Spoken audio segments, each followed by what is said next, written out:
Back to our channel. ரொம்ப நாளைக்கு அப்புறம் சூப்பரான விலாகோட வந்திருக்கேன். வாங்க என்ன விலாக்னு பார்க்கலாம். எல்லாருக்குமே கல்யாணம் ஆனதுக்கப்புறம் பிடிச்ச இடம் கிச்சன் ஆகிடும். ஏன்னா 24/7 நம்ம அங்கே தான் இருக்கிற மாதிரி இருக்கும். நமக்கு பிடிச்ச மாதிரி நம்ம கிச்சனை எப்படி செட் பண்ணுறதுன்னு பார்க்கலாமா? என்னோட குட்டி நான் மாடுலர் கிச்சனை எனக்கு பிடிச்ச மாதிரி நான் எந்த மாதிரி வந்து செட் பண்ணியிருக்கேன் அப்படிங்கிறத இந்த வீடியோவில் பார்ப்பீங்க. என்னோட குட்டிக்காண்டியே நான் கீழே இருக்க திங்ஸ் எல்லாம் எடுத்து மேலே வைக்கிற ஒரு சூழ்நிலைக்கு தள்ளப்பட்டிருக்கேன். ஏன்னா எல்லாத்தையும் எடுத்து கீழே தள்ளிடுறான். அதுங்காட்டி தான் நான் வந்துட்டு இன்றைக்கி வந்து நம்ம வந்து ஆர்கனைஸ் பண்ணிடுவோம், இந்த மாதிரி பண்ணிகிட்ருக்கான், எதாவது எடுத்து வாயில் போட்டுருவோம் அப்படிங்கிறதுக்காண்டி தான் ஆர்கனைஸ் பண்ண ஆரம்பிச்சிருக்கேன். ஃபஸ்ட்டு இந்த ஜாரு சாப்பர் எல்லாத்தையுமே நான் ஹைட்டான இடத்துல மேலே ஈஸியாக எடுக்கிறதுக்கு ஈஸியான இருக்கிற மாதிரி வச்சுக்கிட்டேன். அடுத்து வந்து சாமி ரூம் வந்து எனக்கு தனியாக கிடையாது, அதனால் ஒரு செல்ஃபையே சாமி ரூமாக நான் வந்து யூஸ் பண்ணிக்கிட்டேன். அதில் வந்து ஒரு ட்ரே ஃபுல்லாக வந்து அந்த பத்தி, சாம்பிராணி, சூடம், சாமிக்கு என்னென்ன பொருள் யூஸ் பண்ணுவோமோ அது எல்லாமே வச்சுருந்தேன். அது எல்லாத்தையும் திரும்ப கொட்டிட்டு அழகாக எடுத்து அரேஞ்ச் பண்ணி அது எங்கே இருந்துச்சோ அங்கேயே வச்சுட்டேன். அடுத்து கண்டெய்னரில் வந்து ஏர்டைட் கண்டெய்னரில் வந்து நிறையா பருப்பு, அந்த மாதிரி மல்லித்தூள், மிளகாத்தூள், கடலப்பருப்பு, அந்த மாதிரி பொடி, அந்த மாதிரி எல்லாமே வச்சுருந்தேன். அது எல்லாத்தையுமே எடுத்து கொட்டிட்டு வாஷ் பண்ணி தனியாக எடுத்து காய வச்சதுக்கப்புறமா திரும்ப ரீஃபில் பண்ணி நான் மேலே எடுத்து வச்சுக்கிறதுக்காக எடுத்து வச்சுக்கிட்டு இருந்தேன். 2 பெரிய வாளியில் ஒரு வாளி ஃபுல்லாக வந்து மிளகாத்தூள், ஒரு வாளி ஃபுல்லாக வந்துட்டு மல்லித்தூள் அரைச்சி வச்சுருந்தேன். கொஞ்சம் கொஞ்சமாக எடுத்து நான் அந்த ஏர்டைட் கண்டெய்னரை வச்சுப்பேன், தீரும் போது எடுத்துப்பேன்.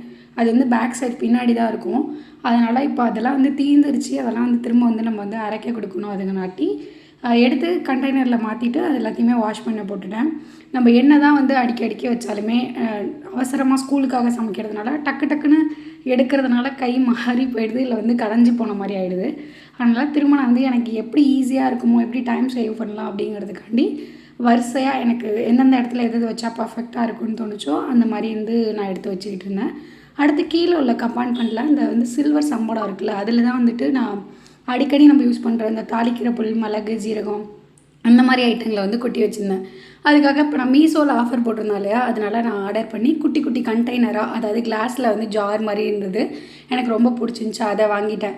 ஏன்னா ஒன்றையும் திறந்து எடுக்கிறதுக்குள்ளே வந்து டைம் ஆகிடுது அப்படிங்கிறதுனால இப்போ அது எல்லாத்தையும் மாற்றி வேறு இடத்துல வந்து ஷிஃப்ட் பண்ணிக்கலாம் அப்படின்னு பக்கத்துலேயே வச்சுக்கலாம் அப்படிங்கிற ஒரு ஐடியா பண்ணி எல்லாத்தையுமே எடுத்துகிட்டு இருந்தேன். எடுத்துகிட்டு அந்த சம்பளத்தில் இருக்கிறது எல்லாத்தையுமே அந்த குட்டி குட்டி ஜாரில் வந்து மாற்றிட்டு பேலன்ஸ் இருக்க சம்பளத்தை நம்ம எடுத்து வேறு எங்கேயாவது யூஸ் பண்ணாமல் வச்சிடலாம், அப்படி இல்லைனா தேவைப்படும் போது எடுத்துக்கலாம் அப்படிங்கிற ஒரு தாட்டில் இருந்தேன். அதனால் வந்து எடுத்து வச்சுட்டேன். ஃபஸ்ட்டு எல்லாத்தையும் எடுத்து தனியாக வந்து கவுண்டர் டாப்பில் வச்சுட்டு அந்த செல்ஃபை வந்து க்ளீன் பண்ணிக்கிட்டேன். க்ளீன் பண்ணதுக்கப்புறமா அந்த குட்டி ஜாரில் வந்து தாளிக்கிற ஐட்டம் டக்குன்னு நமக்கு என்ன தேவைப்படுதோ அந்த மாதிரி பொருட்கள் எல்லாத்தையும் இந்த கிளாஸ் கண்டெய்னரில் வந்து போட்டு தனியாக வந்து ஒரு செல்ஃப் மாதிரி எடுத்து அடுக்கி வச்சுட்டேன். கம்ப்ளீட்டாக வந்து நான் இந்த 4 செல்ஃபும் க்ளீன் பண்ணதுக்கப்புறமா இந்த செல்ஃப்லாம் வந்து இப்படி தான் இருந்தது. ஃபுல்லாக வந்து ஒரு மாதிரி நமக்கே ஒரு மைண்டு பீஸ்ஃபுல்லாக இருந்தது. அப்பா ஓரளவு ஆர்கனைஸ் பண்ணிட்டோம் அப்படின்னு. கீழே இருக்கிற வாளியில் வந்துட்டு அந்த பிளாஸ்டிக் வாளி இருக்குல்ல, அதில் வந்து நான் மிச்சப்படுற க்ராசரிஸை வந்து பேக்கெட்டெல்லாம் இருக்குல்ல, அதை வந்து எல்லாத்தையும் ஒட்டுக்கா போட்டு க்ளோஸ் பண்ணி வச்சுருக்கேன். அடுத்து அந்த ட்ரம்மில் அரிசி, சாப்பாடு அரிசி ப்ளஸ் வந்து இட்லி அரிசி வந்து ஸ்டோர் பண்ணி வச்சுருப்பேன். இந்த சைடு இருக்கிற இடத்துல வந்து நான் வந்து கசகசன்னு போட்டு வச்சுருந்தேன். என் பையன் எடுத்து எல்லாத்தையும் வாயில் போட ஆரம்பிச்சிட்டான். அதனால் வந்து நான் ஒழுங்காக அழகாக வந்து ஆர்கனைஸ் பண்ணி வச்சுட்டேன். இந்த வெஜிடபிள்ஸ் எல்லாமே ஃப்ரிட்ஜில் வைக்க மாட்டேன், இதெல்லாமே வெளில தான் இருக்கும். தேங்காய் பக்கத்தில் வச்சுட்டு இந்த பெரிய பேஸ்கெட்குள்ளே என்ன வச்சுருக்கேன்னா டாய்லெட்டரிஸ், அதாவது சோப்பு, ஷாம்பு, அந்த லிக்விடு, வாஷ் பண்ணுற ஐட்டம்ஸ், அந்த மாதிரி லூஃபா அது எல்லாமே போட்டு வச்சுருந்தேன். மேலே இருந்த கிரைண்டரை தூக்கி நான் வந்துட்டு கீழே வச்சுட்டேன். ஏன்னா வந்து மேலே அப்போ தான் வந்து இடம் நிறையா இருக்கும், நமக்கு எடுக்கிற பொருளை வந்து எடுத்த இடத்துல வைக்க முடியும்னு. அதனால் வச்சுட்டு கீழே வந்து வெசல்ஸ் எல்லாமே கீழே ஃபுல்லாக அலுமினியம், மேலே சில்வர்.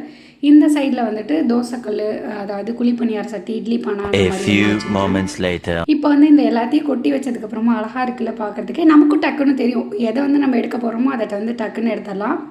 அதுக்காட்டி இப்படி வச்சுருந்தேன். இந்த இடத்துல வந்து நான் வந்து ஒரு ஸ்டாண்ட் வந்து ஆர்டர் பண்ணி வாங்கியிருந்தேன். மீஷோலேருந்து தான் வாங்கினேன். ரொம்பவுமே அஃபோர்டபுள் ப்ரைஸில் இருந்துச்சு. உங்களுக்கு வேணும்னா மறக்காமல் லிங்க்குன்னு கமெண்ட் பண்ணுங்கள், உங்களுக்கு வந்து நான் சென்ட் பண்ணுறேன். குட்டி ஜாடியில் சால்ட்டு, நடுவில் இருக்க ஆரஞ்சில் வந்துட்டு புளி, அடுத்து இதில் வந்து கல்லுப்பு கொட்டி வச்சுருந்தேன். இதெல்லாம் நான் கீழே எடுத்து வச்சுருந்தேன். என் பையன் வந்து எல்லாத்தையும் அள்ளி கீழே போட்டுறான். அதனால் நான் மேலே எடுத்து வச்சுட்டேன். சும்மா ஒரு ஃப்ரெஷ்ஷாக இருக்கணும் டெக்கரேஷனுக்காக அந்த ஆர்டிஃபிஷியல் ஃப்ளவர் வந்து வச்சுருக்கேன். டக்குன்னு எடுக்கிற பொருள் எல்லாத்தையுமே இந்த இடத்துல வந்து அழகாக அடுக்கி வச்சிட்டேன். எனக்கு பார்க்கும் போதே ரொம்ப அழகாக இருக்க மாதிரி இருந்துச்சு. ஏன்னா நம்ம கிச்சனில் தான் எனி டைம் இருக்கும், ஒரு மாதிரி ஃப்ரெஷ்ஷாக இருக்கட்டுமே அப்படிங்கிறதுக்காண்டி பக்கத்தில் வந்து கட்லரிஸ் வச்சுருக்கேன். அது பக்கத்தில் குக்கிங் ஆயில், அப்புறமா வந்துட்டு தேங்காய் எண்ணெய், நல்லெண்ணெய், அந்த ஜாடியில் வந்து நெய் வச்சுருக்கேன். அது பக்கத்துலேயே ஒரு கிளாத்தில் வந்து தோசை கல் துடைக்கிறதுக்காண்டி ஒரு கிளாத் வச்சுருக்கேன். ஃபுல்லாக ஆர்கனைஸ் பண்ணுறதுக்கப்புறமா என்னோடய கிச்சன் வந்து இப்படி தான் இருந்தது. எனக்கு ரொம்பவுமே பிடிச்சிருந்தது. உங்களுக்கு வந்து கிச்சன் செட் பண்ணுற ஐடியா இருந்துச்சுன்னா இதுலேருந்து ஏதாவது ஒரு இது கிடச்சிருக்கும் அப்படிங்கிறத வந்து நம்புகிறேன். கண்டிப்பாக எப்படி இருக்குன்னு மறக்காமல் கமெண்ட் பண்ணுங்கள். இனி என்ன விலாக் வேணும் அப்படிங்கிறத மறக்காமல் கமெண்ட் செக்ஷனில் வந்து கமெண்ட் பண்ணிவிட்டு நமக்கு சொல்லுங்கள்.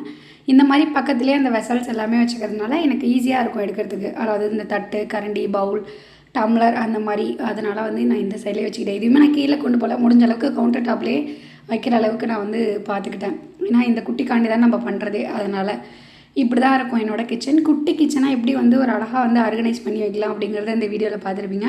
உங்களுக்கு இந்த வீடியோ வந்து ரொம்ப யூஸ்ஃபுல்லாக இருக்கும்னு நினைக்கிறேன். மறக்காமல் செக் பண்ணி பாருங்கள். ஃபுல்லாக ஸ்கிப் பண்ணாமல் பாருங்கள். அப்போ தான் நான் வந்து என்னென்ன பண்ணியிருக்கேன்னு புரியும். ஓரளவுக்கு ஃப்ரிட்ஜில் வந்து எந்த அளவுக்கு நல்லா அழகாக வைக்க முடியுமோ அந்த அளவுக்கு வச்சுருக்கேன். என்னோடய ஹோல் கிச்சனுமே ரொம்ப குட்டி தான். இந்த குட்டி கிச்சனை எப்படி செட் பண்ண முடியுமோ அந்த மாதிரி செட் பண்ணியிருக்கேன். உங்களுக்கும் பிடிச்சிருக்குன்னு நம்புகிறேன். மறக்காமல் நம்ம சேனலை சப்ஸ்கிரைப் பண்ணிவிட்டு லைக் பண்ணி ஷேர் பண்ணுங்கள். இந்த மாதிரி யூஸ்ஃபுல்லான வீடியோஸ்க்கு மறக்காமல் நம்ம சேனலை சப்ஸ்கிரைப் பண்ணிக்கோங்க. தேங்க்யூ ஃபார் வாட்சிங். அடுத்த வீடியோவில் பார்க்கலாம்.